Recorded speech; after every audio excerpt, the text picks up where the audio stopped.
Hello बच्चों, स्वागत है आपका आज की ऑनलाइन साइंस क्लासेस में।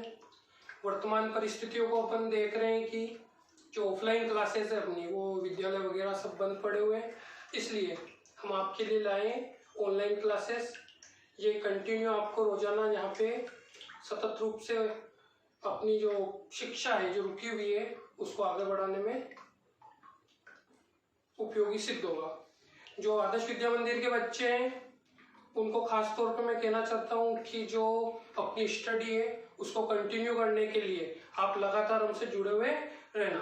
और आपको रोजाना यहाँ पे 8वीं क्लास का आज अपन स्टार्ट कर रहे हैं, इसके रोजाना चैप्टर वाइज वीडियो आपको मिलेंगे और आप हमसे जुड़े रहोगे तो सतत रूप से आपको अच्छा परिणाम मिलेगा। ठीक है, आज जो मैं आपके लिए लाया हूँ 8वीं का सिलेबस। ये सिलेबस जो है वो पुराना जो था वो चेंज हो चुका है और नया सिलेबस जो आया उसके अकॉर्डिंग हम अपनी क्लासेस को स्टार्ट कर रहे हैं। जो पुराना भैया है उनसे मैं कहना चाहूंगा कि जो पाठ्य पुस्तक खरीदे अपनी, वो पुरानी पाठ्य पुस्तक नहीं खरीदे क्योंकि सिलेबस चेंज हो चुका है। इसलिए नई पाठ्यक्रम के अनुसार नई पुस्तकें लें और जब तक पुस्तकें मार्केट में अवेलेबल हो तब तक हमसे जुड़े रहे और आपकी स्टडी यहाँ पे चलती रहेगी। जो वर्तमान में हम देख रहे हैं कोरोना महामारी, उसका कोई भरोसा नहीं है अभी कितने लंबे समय तक चलने हो। इसके लिए हमें अपने आप को उसी के अकॉर्डिंग ढालना पड़ेगा। इसलिए ऑनलाइन क्लासेस लेना स्टार्ट करें। हो सकता है आने वाला समय हमें इसी तरह अपनी पढ़ाई पूरी करनी पड़े, इसके लिए हम आज से ही तैयारी स्टार्ट कर सकते हैं। ठीक है, ये जो अपना सिलेबस है ये थोड़ा चेंज हो गया है, इसमें अधिकांश वही है जो पिछली बार था, लेकिन कुछ नई चीजें जुड़ी है वो मैं आपकी क्लियर करते हुए चलूंगा वीडियो वाइज। आज अपन पूरे सिलेबस का एनालिसिस लाया हूँ कि कितने पार्ट है, क्या क्या आपको पढ़ना है और किस तरह से हम इसको आगे बढ़ाते हुए पढ़ेंगे। जो सबसे पहला अपने पार्ट है इसमें वो है फसल उत्पादन एवं प्रबंधन। ये नॉर्मली आप सभी जानते हो, फसलें 3 प्रकार की होती है।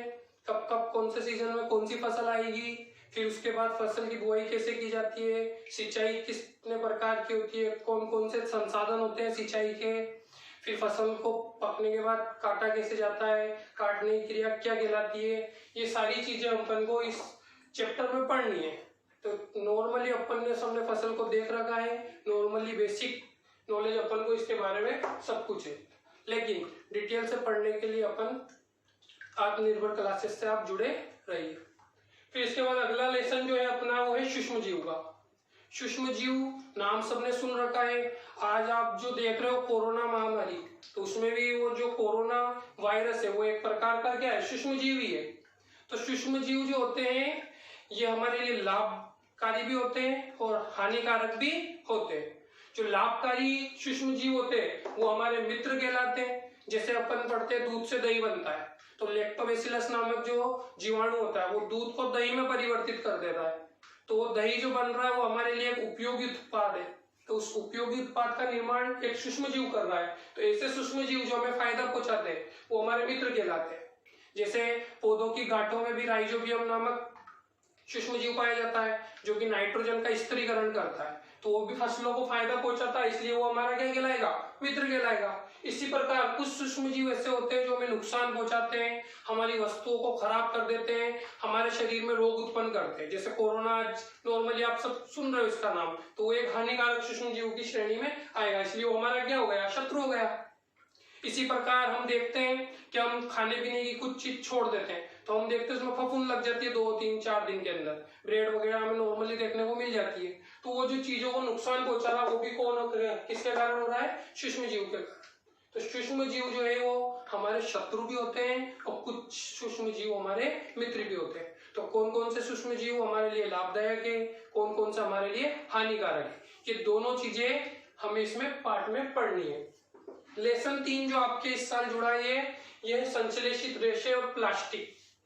संश्लेषित रेशे और प्लास्टिक के बारे में आप नॉर्मली जानते हो, प्लास्टिक आपने देख ही रखा है और साथ में रेशे भी अपन ने देख रखे।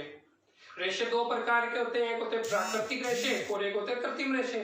प्राकृतिक रेशे जो होते हैं वो प्रकृति से सीधे प्राप्त होते हैं। जैसे हमें कपास ले लेते हैं, कपास से रुई से जो धागा बनता है वो प्राकृतिक रेशे की श्रेणी में आता है। लेकिन कुछ रेशे प्रयोगशाला में बनाए जाते हैं। कहाँ बनाए जाते हैं, प्रयोगशालाओं में। तो प्रयोगशालाओं में जो रेशे बनाए जाते हैं वो कहलाते हैं संश्लेषित रेशे। क्या कहलाएंगे? संश्लेषित रेशे या कृत्रिम रेशे भी इनको बोल सकते हैं अपन। ये रेशे नॉर्मली अपने वस्त्र निर्माण में, अपने चादर, गलीचे आदि के निर्माण में इनका उपयोग होता है। रेशे के बारे में अपन सब जानते हैं, कपड़ा बनता है इससे, रेनकोट वगैरह ये भी आदि इन्हीं से बनते हैं। तो ये चीजें अपन को विभिन्न प्रकार के रेशे, नायलॉन आदि इसी में पढ़ने। अगला है प्लास्टिक। प्लास्टिक के बारे में एक प्रकार का बहुलक होता है। तो प्लास्टिक हमारे लिए फायदेमंद है, लाभदायक है, कैसे बनाया जाता है वो इस चीजें डिटेल में इसके बारे में हमको पढ़नी है। प्लास्टिक को फिर दो भागों में बांटा जाता है, थर्मोप्लास्टिक और एक थर्मोसेटिंग प्लास्टिक। मतलब एक प्रकार के प्लास्टिक को तो अपन चेंज करके वापस से नई चीज बना लेते हैं, और एक प्लास्टिक ऐसा होता है जो वापस से नई चीज में चेंज नहीं होता, तो वो प्रकृति को ज्यादा नुकसान पहुंचाता है। और जिसको चेंज करके नए उत्पाद बन जाते हैं वो प्रकृति को कम नुकसान पहुंचाता है, नुकसान दोनों पहुंचाएंगे। तो वो चीजें इसमें पढ़नी है अपन को। फिर अगला लेसन आ जाता है इसमें पदार्थ। जो अपने चारों ओर जो भी चीज है वो किसी न किसी पदार्थ से मिलकर बनी हुई है, लेकिन अपन को इसमें दो टॉपिक दे रखे हैं, धातु और अधातु।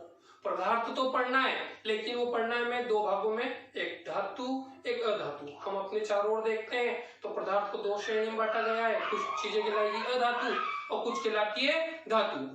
जो अधातु होती है उसके नॉर्मली लक्षण अपन सब जानते हैं कि वो चमकीली नहीं रहेगी, विद्युत धारा उसमें प्रवाहित नहीं होती है, उसको बजाने पर आवाज नहीं आती है। इस तरह के कुछ गुण अधातु दर्शाती है। और धातुओं के गुण जो नॉर्मली होते हैं वो होते हैं कि धातुएं चमकीली होती है, विद्युत धारा का आसानी से प्रवाह हो जाएगा, इसमें अपन देखते हैं ऊष्मा का प्रवाह हो जाएगा आसानी से, ये गिरती है तो टन से अपनी को ध्वनि सुनाई देगी, इनमें तन्मयता पाई जाती है, आघात वर्जनीयता पाई जाती है, अर्थात इसको जब भी धातु गिरती है तो उसमें मोचा आ जाता है, कुछ ना कुछ आघात करने पे प्रसारित हो जाती है, तो उसको बोलते हैं आघात वर्जनीयता। तो ऐसे कुछ गुण पाए जाते हैं, उसके आधार पर अपन धातु और अधातु में अंतर करेंगे, और इस पार्ट में वही मेन है, वही अपन को पढ़ना है। अगला लेसन अपन आ जाता है कोयला और पेट्रोलियम। कोयले के बारे में सब जानते हैं, लेकिन अपन जो अपने आसपास घरेलू कोयला है उसके बारे में जानते हैं, जो कि लकड़ी को जलाने से प्राप्त होता है। लेकिन इसमें जो कोयला पढ़ना है उसके साथ जो प्राकृतिक कोयला होता है, यानी कि जो जमीनों में से निकाला जाता है, भूमि में से खनन के द्वारा निकाला जाता है, वो पढ़ना है। उस कोयले के 4 प्रकार होते हैं, वो 4 प्रकार पढ़ने हैं, और उसमें सब में कार्बन की कितनी कितनी मात्रा है, कार्बन की मात्रा के आधार पर कौन ज्यादा ज्वलनशील है, कौन कम ज्वलनशील है, वो सारी चीजें हमें इस कोयले में पढ़नी है। पेट्रोलियम पदार्थ वर्तमान में जो युग है वो पेट्रोलियम पदार्थ के इर्द गिर्द घूम रहा है, लेकिन ये ज्यादा लंबे समय तक रहेंगे नहीं। पेट्रोलियम पदार्थ में क्या क्या आते हैं वो मैं आपको बता देता हूँ। पेट्रोलियम पदार्थ में पेट्रोल, डीजल, केरोसिन, कोलतार, जो अपना घरेलू तेल होता है केरोसिन, वो भी इसी में आता है। कोलतार यानी इसको डामर भी बोलते हैं अपने सामान्य भाषा में। ये आदि चीजें इसमें पढ़नी है। प्राकृतिक गैस, इसका भी नाम सुना होगा, ये भी पेट्रोलियम पदार्थ में आती है, ये भी भूमि से निकाली जाती है खनन के द्वारा। तो ये चीजें अपन को कोयला और पेट्रोलियम पदार्थ इस पार्ट में पढ़नी है। अगला आ जाता अपना दहन और ज्वाला। कोई भी चीज को जलाना दहन कहलाता है, और उसको जलाएंगे तो बेसिक सी बात है कि ज्वाला उत्पन्न होगी सही।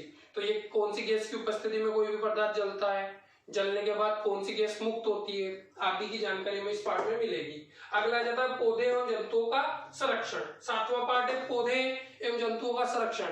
हम अपन वर्तमान में देख रहे हैं प्रदूषण का स्तर बहुत काफी ऊंचा हो गया है, जिससे प्रकृति को बहुत अधिक नुकसान पहुंच रहा है।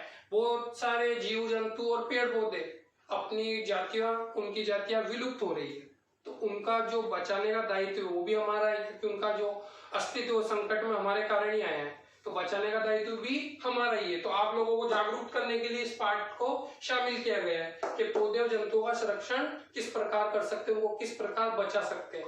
पौधों को भी बचाना है और जंतुओं को भी बचाना है। ठीक, इसके बाद अगला पार्ट है कोशिका।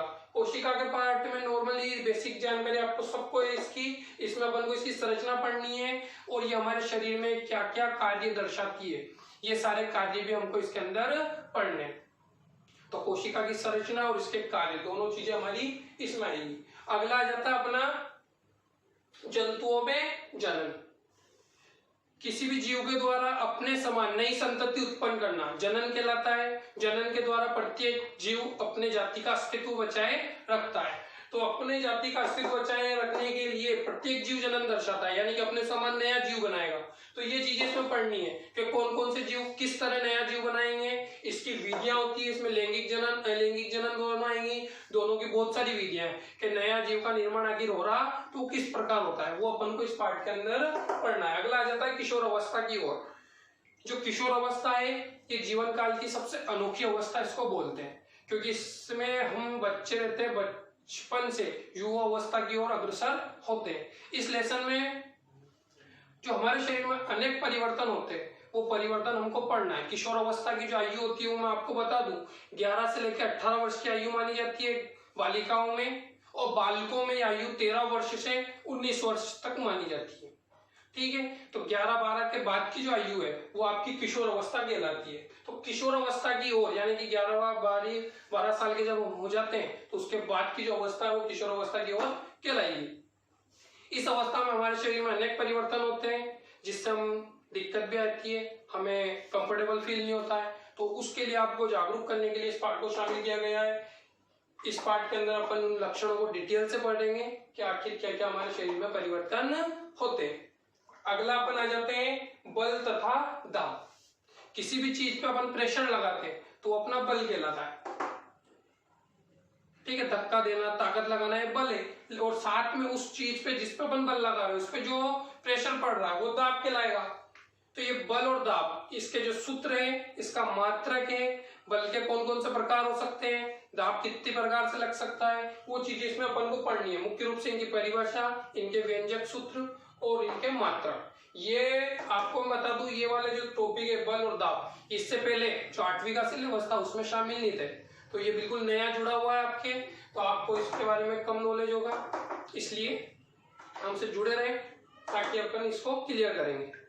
इसके बाद आ जाता है घर्षण, लेसन 12। घर्षण के बारे में सबने सुन रखा है, गति का विरोध करने वाले बल को घर्षण बल कहते हैं। जो घर्षण बल होता है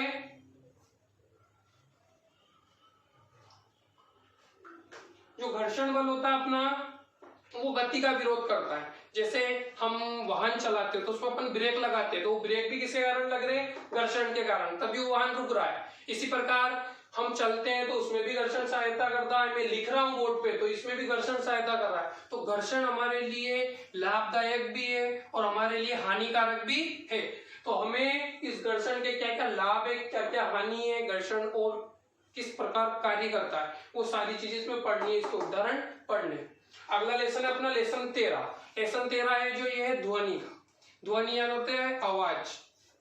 ध्वनि किस प्रकार उत्पन्न होती है, ध्वनि उत्पन्न होने के बाद कानों तक किस प्रकार पहुंच रही है, कानों से पहुंचने पर हम उससे किस प्रकार सुन पा रहे हैं, ये सारी चीजें इसमें आएंगी।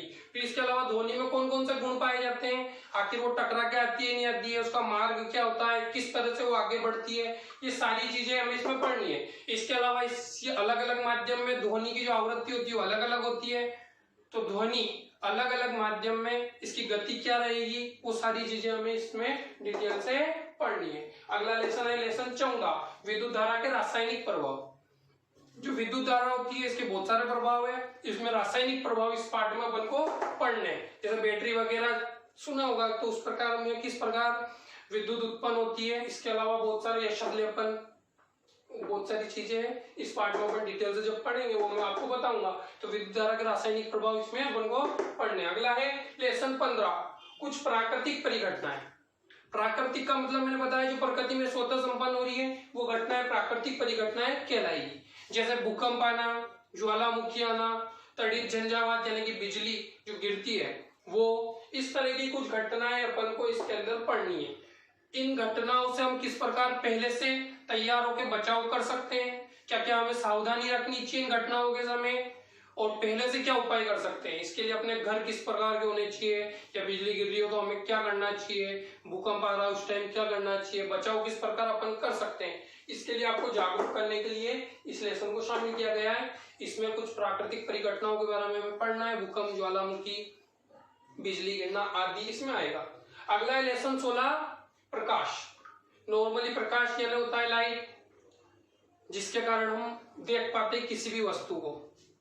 किसी वस्तु से प्रकाश टकरा के हमारी आंखों तक पहुंचता है, उसके बाद हम उस वस्तु को स्पष्ट रूप से देख सकते हैं। तो अपन जो देख पा रहे हैं आंख के साथ प्रकाश का भी उतना ही योगदान है। इसमें क्या होगा, प्रकाश के भी वही नियम पढ़ने हमें कि प्रकाश आगे गति किस प्रकार करता है। इसमें दो घटनाएं होती है, एक परावर्तन और एक अपवर्तन।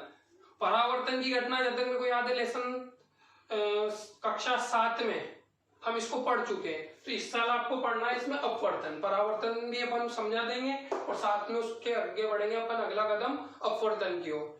फिर इस अपवर्तन और परावर्तन के कारण प्रकृति में क्या क्या घटनाएं सामने आती है, तारों का टिमटिमाना, मोमबत्ती की लौ का हिलता हुआ दिखाई देना, सूरज का लाल दिखाई देना, आकाश का नीला दिखाई देना, यह आदि घटनाओं की जो व्याख्या होती है वो इस प्रकाश के कारण ही होती है।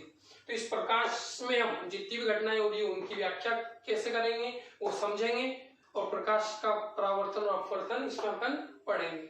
अगला जाता है लेसन 17, तारे एवं सौर परिवार।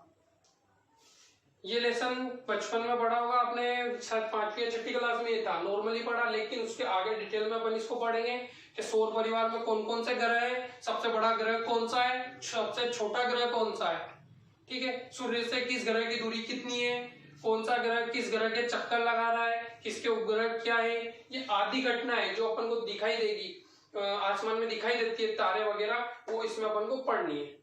इसमें अपने सौर परिवार में पृथ्वी भी शामिल होती है और अन्य ग्रह भी आते हैं, सारे इसमें पढ़ेंगे। और तारों के बारे में सप्तऋषि मंडल आदि की जानकारी में अपन इस पार्ट में लेंगे।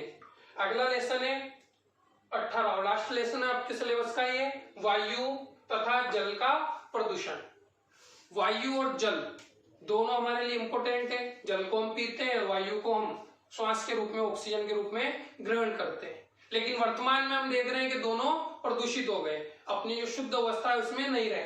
जल भी प्रदूषित हो रहा है और वायु भी प्रदूषित हो रही है, जिसके कारण हमारे स्वास्थ्य पे भी क्या पड़ रहा है, हानिकारक प्रभाव पड़ रहे हैं। तो इन प्रभावों को कैसे कम करें, इस प्रदूषण को कैसे कम करें, प्रदूषण हो रहा है तो किन कारणों से हो रहा है, उन कारणों को हम जानेंगे, उनको दूर करने का प्रयास करेंगे। इस उद्देश्य से इस पाठ को सिलेबस में शामिल किया गया है। नॉर्मली प्रदूषण के बारे में अपन सब जानते ही हैं, पर थोड़ा अच्छा डिटेल से इस बार पढ़ेंगे। तो ये संपूर्ण सिलेबस आपके कक्षा 8 का है। कक्षा 8 के विद्यार्थियों से कहना चाहूंगा कि अपनी शैक्षिक प्रगति के लिए सतत रूप से हमसे जुड़े रहे, और जो वर्तमान समय की मांग है ऑनलाइन शिक्षा, इसके अकॉर्डिंग अपने आप को ढालने का प्रयास करें। शुरुआत में आपको दिक्कत आएगी क्योंकि आपकी आदत ऑफलाइन पढ़ने की, लेकिन ऑनलाइन में यदि आप जुड़ जाते हो तो धीरे धीरे समय के साथ आपकी आदत हो जाएगी और आपके लिए फायदेमंद है। और आने वाला समय मुझे लगता है जो युग है वो ऑनलाइन का युग है, उसके अकॉर्डिंग अपने आप को डालने का प्रयास करें। और ये जो पाठ्यक्रम है इसको अपन क्रम वाइज पढ़ेंगे। अगला जो लेसन अपन वीडियो में दूंगा आपको वो फसल उत्पादन और प्रबंधन, लेसन 1 अपन स्टार्ट करेंगे। इसके लिए आप तैयार रहें। सबसे पहले आप अपनी जो मेन कॉपी, एक साइंस की कॉपी बना लें। उस कॉपी में रोजाना कंटिन्यू वीडियो आपको लेने हैं, यूं नहीं आप छुट्टी कर लो या बीच में छोड़ दो, कंटिन्यू पढ़ोगे तो मजा आएगा। सिलेबस को पूरा अपनी कॉपी में उतार ले और अगला लेसन डाल ले जो अपना स्टार्ट होना है, फसल उत्पादन एवं प्रबंधन।